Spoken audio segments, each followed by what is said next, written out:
मैं परमेश्वर का धन्यवाद देता हूँ, प्रभु ने इस दूसरे वीडियो में आपके सामने आने का मौका दिया। जैसे मैंने पहला वीडियो डाला था, उसमें हमने चर्चा किया 2 अगुओं के बारे में और मैंने कहा कि इस अगले वीडियो में मैं उनके नाम बताऊँगा। पहला अगुआ जिन्हें आप जानते हैं, वो पिता परमेश्वर है, जिसने जिसकी सभा में, जिसके झुंड में से एक 30% यानी लूसीफर और उसके झुंड ने बलवा किया और वो अलग हो गए।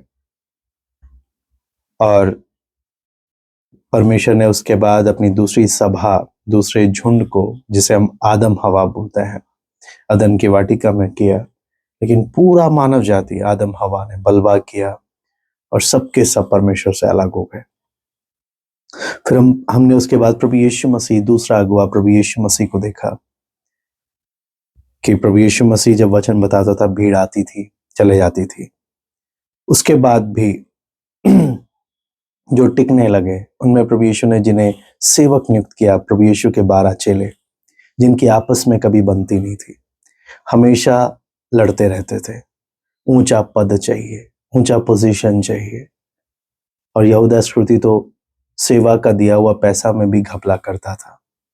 और अंत में हम देखते हैं पतरस ने अपनी तलवार से म्यान में से तलवार निकालकर महायाजक के दास का कान भी उड़ा दिया।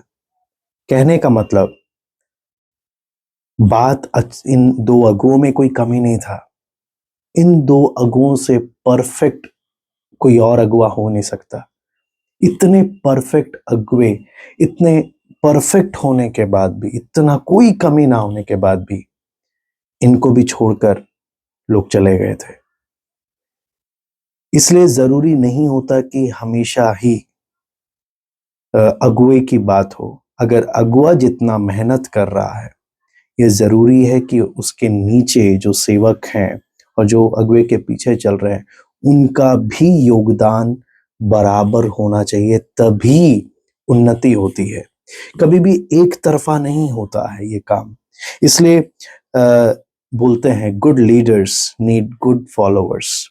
एक अच्छे अगुओं के लिए जरूरी है, उन्हें अच्छे ऐसे लोगों की आवश्यकता होती है जो उस समर्पण के साथ, जिस समर्पण के साथ अगुए सेवा कर रहे हैं, उसी समर्पण के साथ उनके पीछे चलने वाले झुंड भी होने चाहिए। इसलिए रोमी पहला अध्याय उसका 11-12 अगर आप देखेंगे, वहां पे पौलुस जो लिखता है, क्योंकि मैं तुमसे मिलने की लालसा करता हूं कि मैं तुम्हें कोई आत्मिक वरदान दूं। यहां पे लिखा है जिससे तुम स्थिर हो जाओ। तो यहां पे हमें साफ नजर आता है कि पौलुस रोम की कलीसिया से कभी मिला नहीं, है ना। उसने जाकर रोम की कलीसिया स्थापित नहीं की, लेकिन जब वो मिलना चाह रहा है तो उसके अंदर की तमन्ना है कि मैंने कुछ देना है। उसके अंदर वो जुनून है, मैंने कलीसिया के लिए कुछ करना है, करना है, करना है।